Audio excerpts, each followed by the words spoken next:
بسم اللہ الرحمن الرحیم۔ میرے پیارے بھائیوں اور بہنوں، آج ہم بات کرنے والے ہیں ایک ایسے مہینے کی جو صرف کیلنڈر کا حصہ نہیں بلکہ مومن کی زندگی کا سب سے خوبصورت مہمان ہے۔ وہ مہمان ہے رمضان۔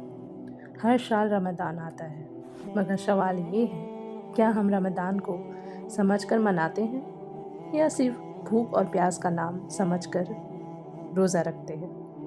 آج ہم جانیں گے رمضان کیوں مناتے ہیں۔ سب سے پہلے ہمیں یہ جاننے کی ضرورت ہے، روزہ فرض کیوں ہے؟ اللہ تعالیٰ قرآن میں فرماتا ہے، اے ایمان والو، تم پر روزہ فرض کیا گیا ہے جیسے تم سے پہلے لوگوں پر فرض کیا گیا تھا تاکہ تم پرہیزگار بن جاؤ۔ یہاں اللہ نے ایک لفظ یوز کیا ہے، تقویٰ۔ رمضان کا اصل مقصد بھوکا رہنا نہیں، رمضان کا مقصد ہے دل میں اللہ کا ڈر اور محبت پیدا کرنا۔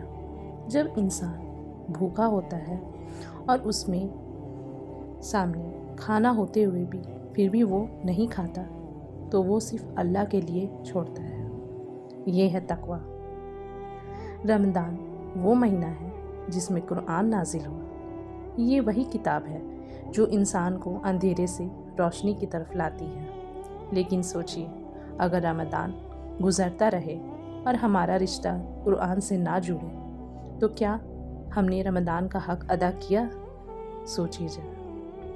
رمضان کا مطلب ہے قرآن کھولنا، صرف پڑھنا نہیں، سمجھنا، صرف سمجھنا نہیں، اپنانا۔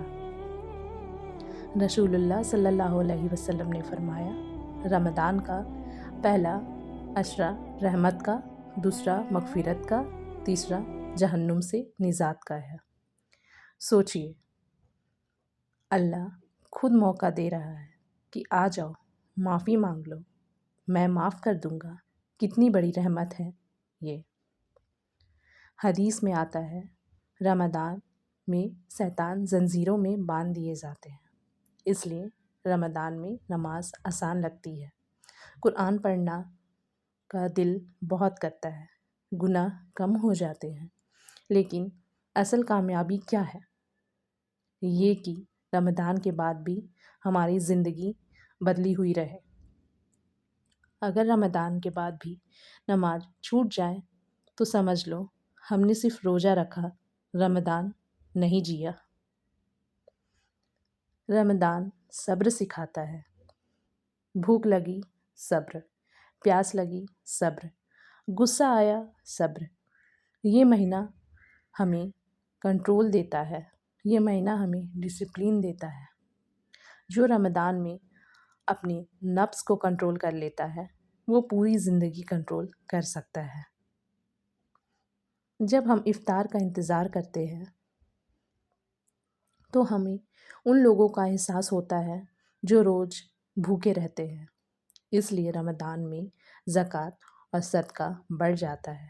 رمضان صرف عبادت کا نہیں، انسانیت کا مہینہ ہے۔ رمضان آتا ہے ہمارے دل صاف کرنے، حسد ختم کرو، نفرت ختم کرو۔ روزہ صرف پیٹ کا نہیں ہوتا، روزہ آنکھوں کا بھی ہوتا ہے، روزہ زبان کا بھی ہوتا ہے۔ سب سے امپورٹنٹ سوال، رمضان کے بعد ہم کیسے ہوتے ہیں؟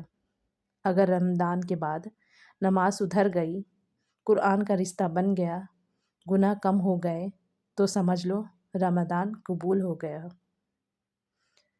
اب میں آخری لائن کہنا چاہوں گی، میرے پیارے بھائیوں اور بہنوں، رمضان اس لیے نہیں آتا کہ ہم صرف افطار پارٹیز کریں، رمضان اس لیے آتا ہے کہ ہم بدل جائیں، رمضان اس لیے آتا ہے کہ اللہ کے قریب ہو جائیں، رمضان اس لیے آتا ہے کہ جب وہ چلا جائے تو ہم پہلے جیسے نہ رہیں۔ اللہ ہم سب کو رمضان کی حقیقی برکت نصیب فرمائے، ہمیں صرف روزہ رکھنے والا نہیں بلکہ رمضان جینے والا بنا دے۔ آمین۔